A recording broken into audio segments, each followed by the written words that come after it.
बिस्मिल्लाहिर्रहमानिर्रहीम अस्सलाम वालेकुम। 3 अक्टूबर सन 2009 अजरबैजान के नक्चवान शहर में कुछ तुर्क स्टेट्स मिलकर एक ग्रुप ऑफ नेशंस बनाती हैं OTS, organisation of Turkic states. अब जैसे अरब लीग में अरब है वैसे ही OTS में है T यानी तुर्किक। ये क्या है? क्यों ईस्ट एशिया में इस तरह के दिखने वाले लोगों से लेकर वेस्ट एशिया और यूरोप में इस तरह के दिखने वाले लोगों तक सभी अपने आप को तुर्क कह रहे हैं। ये तुर्क होते क्या हैं और इन दो तरह के दिखने वाले लोगों में से असली तुर्क कौन है? कैसे इस्लाम ने कुछ खाना बदोश कबीलों को इतनी ताकत दे दी कि वो एक अजीम कौम बन गए?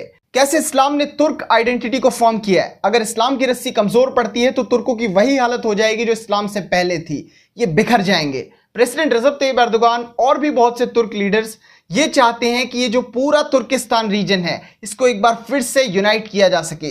क्या ये पॉसिबल है और अगर पॉसिबल है तो कैसे? ये सारी चीजें बहुत कॉम्प्लिकेटेड हैं, इन्हें एक एक करके समझेंगे। ऑटोमन एम्पायर को खत्म हुए 100 साल से ज्यादा हो चुके हैं और इस लंबे अरसे में इंटरनेशनल मुस्लिम कम्युनिटी आसमान से जमीन पर आ गई है। चाहे चाइना के वीगर्स हों, मिडिल ईस्ट के फलस्तीनी, म्यांमार के रोहिंग्या, साहेल के मुसलमान या साउथ एशियन मुस्लिम्स, ये साफ साफ देखा जा सकता है कि सब कुछ ठीक नहीं है।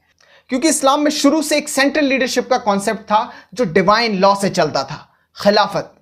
वो अरब्स के हाथ में थी, सब कुछ ठीक था। वो तुर्क्स के हाथ में थी, सब कुछ ठीक था। वो इन दोनों के अलावा अगर किसी और के हाथ में भी होती तो भी सब कुछ ठीक होता। शर्त ये थी कि वो डिवाइन लॉ यानी कि इस्लामिक शरिया लागू होना चाहिए। क्योंकि वो दोनों एथनिक ग्रुप्स अरब्स और तुर्क्स जो एक लंबे वक्त तक मुसलमानों की खिलाफत संभाल रहे थे, वो किसी बड़ी सिविलाइजेशन या जानी मानी कौम से नहीं थे, बल्कि वो पिछड़े, कमजोर और खाना बदोश कबीले थे जिनका वजूद ही इस्लाम के राइज के बाद बना है। ऑटोमन एम्पायर हिस्ट्री के सबसे पावरफुल और स्टेबल एम्पायर्स में से एक था जो लगभग 600 सालों तक टिका हुआ था। एक लंबे वक्त तक ये दुनिया का सबसे ताकतवर एम्पायर या ये कह लें एक हिसाब से सुपर पावर ही था। इनकी ताकत का अंदाजा आप ऐसे भी लगा सकते हैं कि ये 3 कॉन्टिनेंट्स पर फैले हुए थे और जिस जमीन और पानी पर ये कंट्रोल कर रहे थे वो ग्लोबल ट्रेड को आबाद या बर्बाद कर सकता था। क्योंकि पूरी मेडिटेरेनियन सी, रेड सी और ब्लैक सी को ये डायरेक्टली कंट्रोल कर रहे थे। ऑटोमन्स के खड़े रहने की 2 बड़ी वजहें थी। सबसे पहली थी इस्लाम। उन्होंने कहा कि हम इस्लाम की खिलाफत को संभाल रहे हैं, शरीयत को बहाल कर रहे हैं और हम कस्टोडियन हैं इस्लाम की 3 बड़ी होली साइट्स के, मस्जिद अल हरम, मस्जिद नबवी और मस्जिद अल अक्सा। मतलब वो साफ साफ कह रहे थे कि हम इंटरनेशनल मुस्लिम कम्युनिटी के लीडर्स हैं और इससे उनकी एक लीडर्स वाली रेपुटेशन बन भी गई थी। हालांकि मुसलमानों के पास और भी कई ताकतवर और जाइंट एम्पायर्स थे, बड़े लीडर्स थे। और दूसरा था इनकी तुर्क आइडेंटिटी, एक एथनिक नेशनलिज्म, एक कल्चर, एक इलाका, एक ट्रेडिशन या यू कैन से एक तरह के दिखने वाले लोग जो अपनी जात और बिरादरी के गलबे के लिए कभी भी लड़ने को तैयार हों। लेकिन इस्लाम से पहले तुर्क झंडा बहुत कमजोर और पिछड़ा हुआ था। इनके ज्यादातर कबीले जंगली और खाना बदोश बन जा रहे थे जो खाने की तलाश में एक इलाके से दूसरे इलाके जाया करते थे। तुर्कों ने इस्लाम के परचम को उठाकर अपनी मेहनत से उसे संवारा है ये कहना गलत होगा, बल्कि इस्लाम ने पावरफुल तुर्क आइडेंटिटी को फॉर्म किया है। कैसे? वेस्टर्न मंगोलिया में एक माउंटेन रेंज है माउंट एल्टे। इसके थोड़े थोड़े हिस्से चाइना, कजाकिस्तान और रशिया में भी हैं, लेकिन जो मेन हिस्सा है वो मगरबी मंगोलिया में ही है। इन्हीं पहाड़ियों के कुछ खाना बदोश कबीलों ने जो बहुत अच्छे घुड़सवार थे और सेंट्रल एशिया अच्छा खासा ग्रासलैंड, अपनी आबाई सरजमीन को छोड़कर द ग्रेट तुर्क वर्ल्ड बनाया और तुर्किक कल्चर को ईस्ट एशिया से यूरोप तक फैला दिया।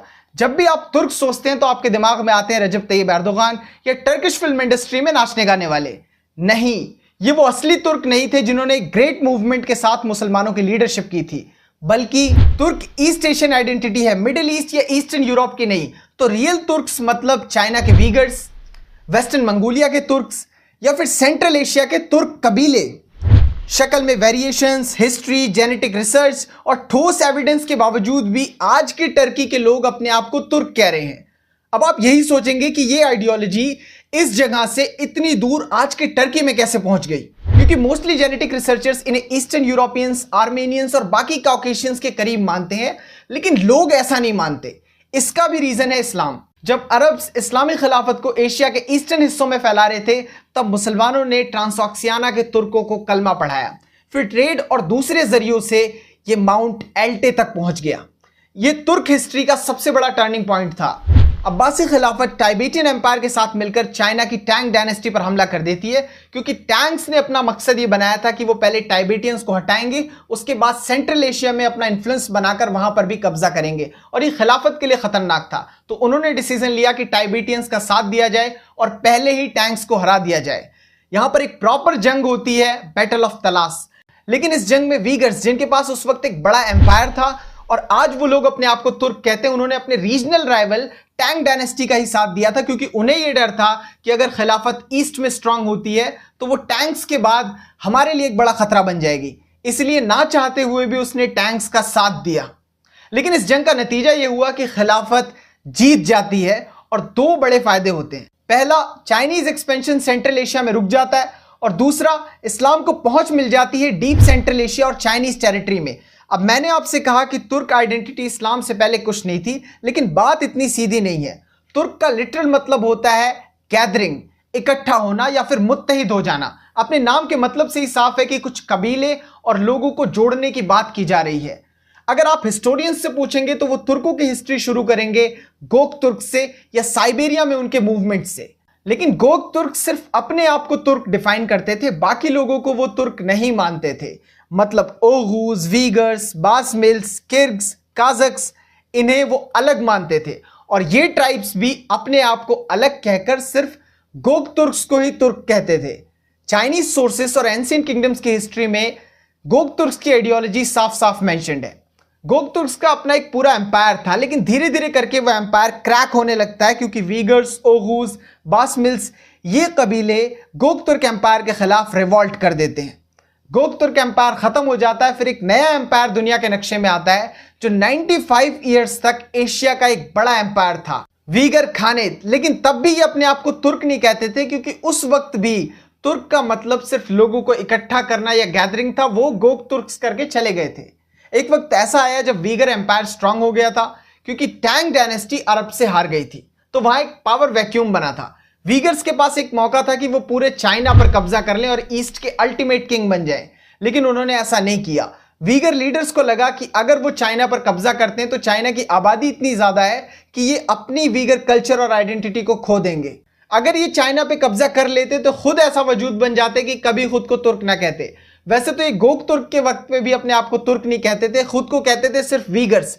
तो ऐसा क्या हुआ कि ये लोग अपने आप को तुर्क कहने लगे, अपने आप को सेम लैंग्वेज, फैमिली और कल्चर का मानने लगे? क्योंकि वीगर्स और मंगोलिया के बाकी सारे तुर्क कबीले जो यहां रूल करते थे वो जाकर मिले मंगोल्स, चाइनीज, टाइबेटियंस और बाकी सारे सेंट्रल एशिया के लोगों में।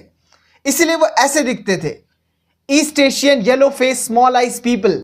लेकिन गोक तुर्क एम्पायर में जो ग्रेट रिवॉल्ट हुआ था उसका एक कबीला गायब हो गया था, ओहूज। ये कैस्पियन सी पार करके पहुंच जाते हैं अनातोलिया, आर्मेनिया और अजरबैजान के इलाकों में।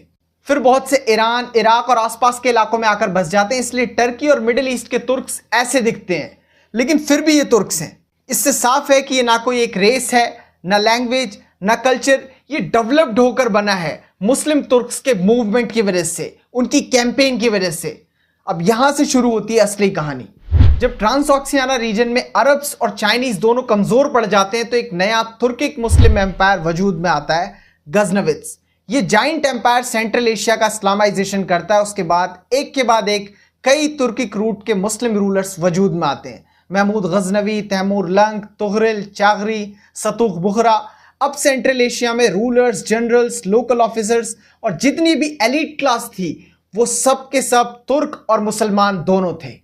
इन एम्पायर्स का मकसद था कि ज्यादा से ज्यादा लोग इस्लाम कबूल करें और पूरे सेंट्रल एशिया में इस्लाम सबसे बड़ा मजहब बन जाए। तो ये लोग छोटे से बड़े लेवल तक इस्लाम को प्रोपेगेट कर रहे थे और लोग इसके इन्फ्लुएंस में भी आ रहे थे। लेकिन जैसे ही कोई इस्लाम कबूलता वो उसी के साथ साथ तुर्क आइडेंटिटी और तुर्क कल्चर को भी अपना लेता। मतलब अगर कोई मुसलमान बन रहा है तो वो ऑटोमेटिकली तुर्क भी बन जाता है, क्योंकि उन्होंने अपने सरदार की सारी चीजों को अडॉप्ट कर लिया है, उसके मजहब को भी, उसके कल्चर को भी, उसकी जुबान को भी। इसी तरह सेंट्रल एशिया का तुर्किफिकेशन होता है। वो कबीले जो तुर्क नहीं थे वो तुर्क बन जाते हैं, और एक कौम जो नंबर्स में बहुत ज्यादा कम थी वो दूसरे लोगों को अपने आप में जोड़कर एक बड़ी कौम बन जाती है। और ये सेम चीज अनातोलिया में भी हुई थी। सेल्जुक एम्पायर का डाउनफॉल होता है और इससे बनता है एक बड़ा पावर वैक्यूम। इस पावर वैक्यूम को फिल करना चाहती थी सल्तनत रूम, लेकिन वो ऐसा नहीं कर पाते, कुछ दिनों में खुद ही खत्म हो जाते हैं।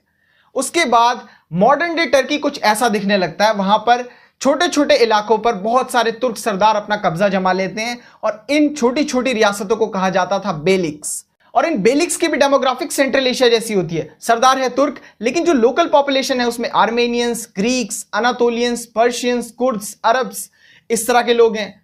फिर एक बहुत बड़ी आबादी नॉन मुस्लिम्स की भी है। तो जो तुर्क सरदार होते हैं ये फिर से इस्लामाइजेशन चलाते हैं अपनी अपनी टेरिटरीज का, और जैसे इस्लामाइजेशन होता है तो जो लोकल पॉपुलेशन है वो इस्लाम के साथ साथ अपने सरदारों की तुर्क आइडेंटिटी को भी अडॉप्ट कर लेती है। इस तरह पूरे अनातोलिया का तुर्किफिकेशन हो जाता है।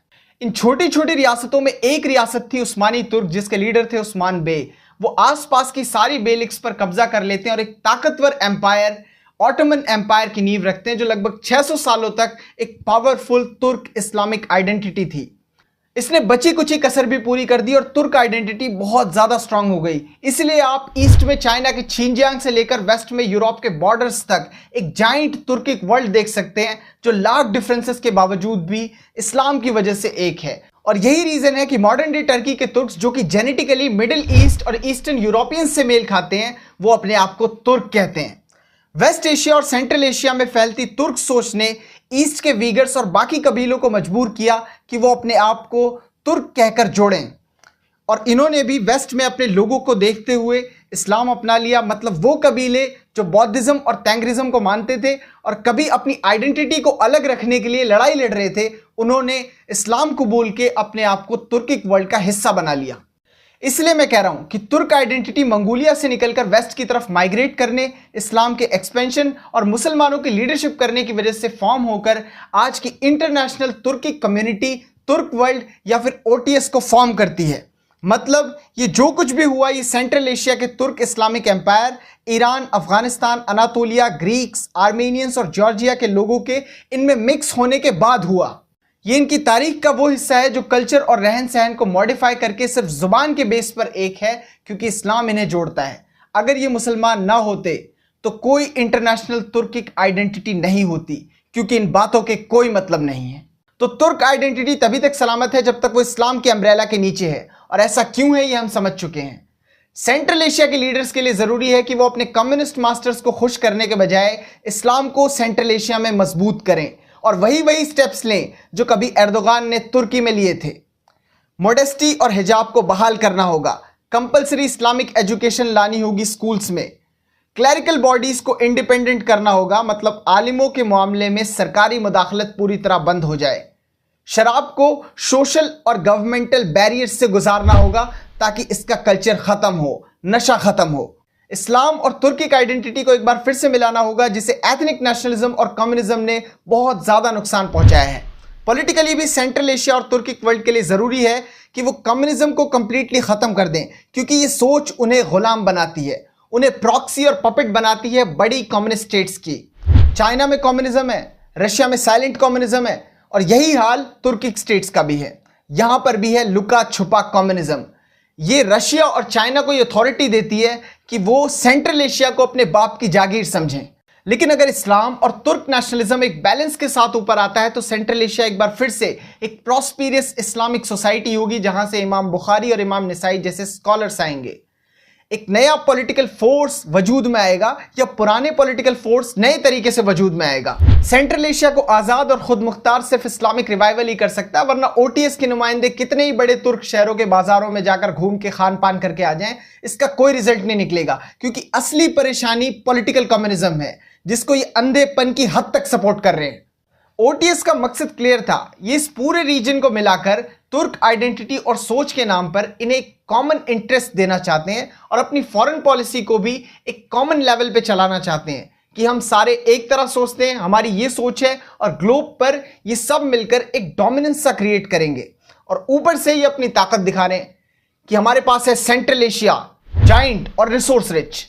उसके बाद टर्की, जो कि ऑटोमन एम्पायर का सक्सेसर स्टेट है, एक एमर्जिंग मिलिट्री इंडस्ट्री है, रीजनल पावर है, आने वाले टाइम पर ईस्टर्न यूरोप में उसका इन्फ्लुएंस रहेगा, इस बात में कोई शक नहीं है। फिर उसके बाद उसका पड़ोसी अजरबैजान, ऑयल और गैस का हब। नो डाउट कि अगर ये साथ में मिलकर काम करते हैं तो इन्हें कोई डिक्टेट नहीं कर पाएगा। रशिया, चाइना और वेस्ट, ये तीनों साइड्स इस रीजन से अपना इन्फ्लुएंस खो देंगे।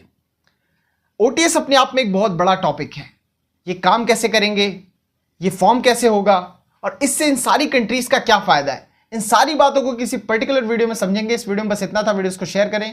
Thank you so much for joining us.